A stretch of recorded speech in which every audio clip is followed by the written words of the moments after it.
నమస్తే రఫీ గారు, welcome to icon politics. Rafi గారు, నిన్న జగన్మోహన్ రెడ్డి గారు ఒక ట్వీట్ పెట్టడం జరిగింది. చంద్రబాబు నాయుడు గారిని అడ్రస్ చేస్తూ సతనపల్లి ఇన్సిడెంట్ కానీ ఇంకా చాలా విషయాల్లో అందులో పెద్ద ట్వీట్ అంటూ రాయడం జరిగింది. సో ఆ ట్వీట్ విన్న తర్వాత అందులో ఎంతవరకు వాస్తవం ఉందని అంటారు, ఎంతవరకు అవాస్తవం ఉందని అంటారు? ఎవరైతే జగన్మోహన్ రెడ్డి గారు డైవర్షన్ పాలిటిక్స్ కోసం యువత పోరు అని చెప్పేసి ఒకటి చేయమన్నాడు. అవును. చేసి ఎవరు యువత రాలే దాంట్లో.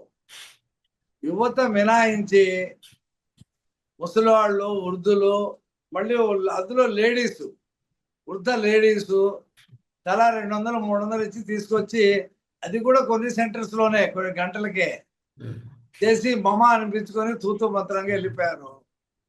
ఆయనకి తెలిసి వచ్చింది మనం పిలిస్తే యువత రావట్లేదని. ఆయన హయాంలో యువతికి నెలకి 2000 రూపాయలు ఇది ఉండేది. ఇది స్టైఫండ్ లాగా చంద్రబాబు నాయుడు గారు నిరుద్యోగ భృతి ఇచ్చాడు. ఈయన వచ్చి తీసేశాడు. ఆ యువత ఎందుకు వస్తుంది? ఉద్యోగాలు ఇవ్వాల, 2000 రూపాయలు నిరుద్యోగ భృతి తీశాడు. ఇప్పుడు చంద్రబాబు నాయుడు గారి ప్రభుత్వం వచ్చిన తర్వాత 16,500 చిల్లరు డిఎస్సి ఉద్యోగాలు వస్తూ ఉన్నాయి యువతకి. 16,000. అవి కాకుండా ఫ్యాక్టరీలు వస్తూ ఉన్నాయి, ప్రైవేట్ కంపెనీలు వస్తూ ఉన్నాయి, టీసీఎస్లు వస్తూ ఉన్నాయి, అనేక రకాల కాటన్ వ్యాలీ అమరావతిలో పెడతా ఉన్నారు. ప్రతి జిల్లాలో పరిశ్రమలు వస్తూ ఉన్నాయి. దాంతో యువతలో ఒక ఆశ కలిగింది. చంద్రబాబు నాయుడు గారు ప్రభుత్వం కంటిన్యూ అయితే మనకి ఉద్యోగాలు ఇక్కడే వస్తాయి. మన బొంబాయి, హైదరాబాదు, కలకత్తా, మెడ్రాస్, అమెరికా వెళ్ళవలసిన అవసరం లేదు. ఇక్కడ క్యాంటన్ వ్యాలీలోనే మనకి ఉద్యోగాలు వస్తాయని నమ్మకం ఏర్పడింది. ఉద్యోగాలు వచ్చే వరకు స్కిల్ డెవలప్మెంట్ కార్పొరేషన్ ద్వారా నైపుణ్య శిక్షణ ఇచ్చి ఉద్యోగాల్లో పెట్టిస్తారని కూడా వాళ్ళకి నమ్మకం ఏర్పడింది. కానీ యువతకి మీరు మీ పార్టీ కానీ మీ ప్రభుత్వం కానీ మోసం చేస్తుందని జగన్మోహన్ రెడ్డి గారు అంటున్నారు. అదే చెప్తున్నా. ఇప్పుడు రేపు 2-3 నెలల్లో నెలకి 3,000 రూపాయలు ఉద్యోగాలు రాని యువతకి మేము నిరుద్యోగ వృత్తి పునరుద్ధరిస్తున్నాం. జగన్మోహన్ రెడ్డి దాన్ని తీశాడు. అన్నా క్యాంటీన్ ఎలా తీసేశాడో దాన్ని కూడా తీశాడు. ఆయన పిలిస్తే యువత ఎందుకు వస్తారు? చంద్రబాబు నాయుడు గారు 3,000 ఇస్తా అన్నాడు. ఈ ప్రభుత్వం జగన్మోహన్ రెడ్డికి అప్పులు కుప్ప చేసి వెళ్ళిపోయాడు. ఒక్కొక్కటి రోడ్డు చేసుకుంటూ వస్తున్నాము లేదా? పెన్షన్ 4,000 పెంచామే లేదా? అన్న క్యాంటీన్లు పెంచామే లేదా? రోడ్లు వేసామే లేదా? గ్యాస్ సిలిండర్ ఫ్రీగా ఇస్తున్నామా లేదా? ఎంతమంది పిల్లలు ఉంటే అంతమంది పిల్లలకి తల్లికి వందనం పేరు మీద డబ్బులు వేసామా లేదా? రేపు ఆగస్టు 15న మహిళలకి ఉచిత ప్రయాణం ఇస్తున్నాం బస్సుల్లో. అదే రోజు ఆటో డ్రైవర్లకు కూడా ఆర్థికంగా నిధి ఇవ్వబోతా ఉన్నాం. ఆ నెక్స్ట్ యువతదే 3,000 రూపాయలు వృత్తి అది ఇస్తాం. ఆ తర్వాత ఆడబిడ్డ నిధి కూడా ఇచ్చేస్తాం. ఈ నెలలోనే అన్నదాత సుఖీభావ పేరు మీద రైతులకు ఇవ్వబోతా ఉన్నాం. ఇవన్నీ చేస్తా ఉన్నప్పుడు యువత కాదు ఎవరు? జగన్మోహన్ రెడ్డి పిలిపిస్తే ఎవరు రారు.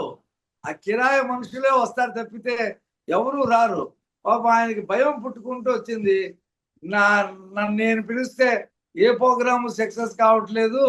అప్పుడు వేసిన 40% రోడ్డు వాటర్లు కూడా నాతో లేరనుకుంటా. ఇప్పుడు నేను ఏదో ఒక అబద్ధాలు చెప్పి ముందుకెళ్ళాలని చెప్పి అనుకున్నాను. మొన్న వెళ్ళి అతను వేసుకున్న ఉచ్చులో ఆయనే పడ్డాడు. సత్తెనపల్లిలో అరే వద్దురా బాబు, జర సమీకరణ, అది ఊరు చిన్నది, ఆ చిన్న సందు, 100 మంది కంటే ఎక్కువ పట్టరు అక్కడ, నువ్వు ఎందుకు వెళ్తావు అంటే పెద్ద ర్యాలీగా వెళ్తా అన్నాడు. ఆ సింగాయిని తొక్కిచ్చేసి చంపేసి ఈడ్చుకుంటూ వెళ్ళిపోయి 10 లక్షల రూపాయలు ఇచ్చి చేయి దొరుకున్నాడు. ఇంతవరకు అతన్ని పరామర్శించలేదు. జనం ఉమ్మూస్తున్నారు.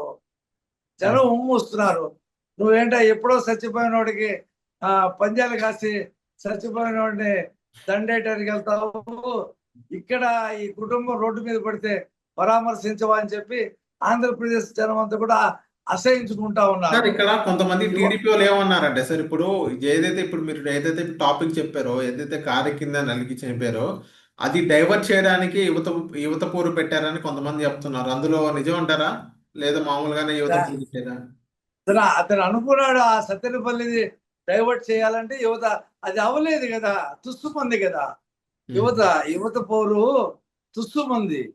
అతను ఏ పోరు పెట్టినా రారండి జనం.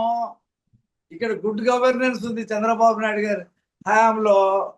ఇక్కడ అమరావతి కడతా ఉన్నారు, కంపెనీలు వస్తా ఉన్నాయి, సెంట్రల్ గవర్నమెంట్ ఆఫీసులు వస్తా ఉన్నాయి, ఉద్యోగాలు వస్తాయి యువతకి. ఇక్కడ ఎందుకు వెళ్తారు? బ్రహ్మాండంగా అన్ని జరుగుతూ ఉంటే. కాబట్టి జగన్మోహన్ రెడ్డి పార్టీ వైసీపీ తీసేసి రఫా పార్టీ అని పెట్టుకోవాలా.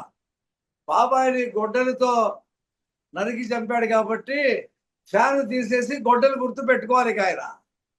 ఇక అంతకంటే మించిందేం లేదు.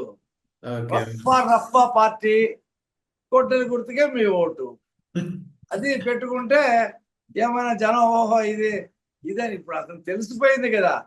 రఫా పొట్టేలు తరగాలు నరికినట్టు నరుకుతా ఉంటే తప్పేముంది తెలుగుదేశం వాళ్ళు నరకటం అని చెప్పాడు కదా.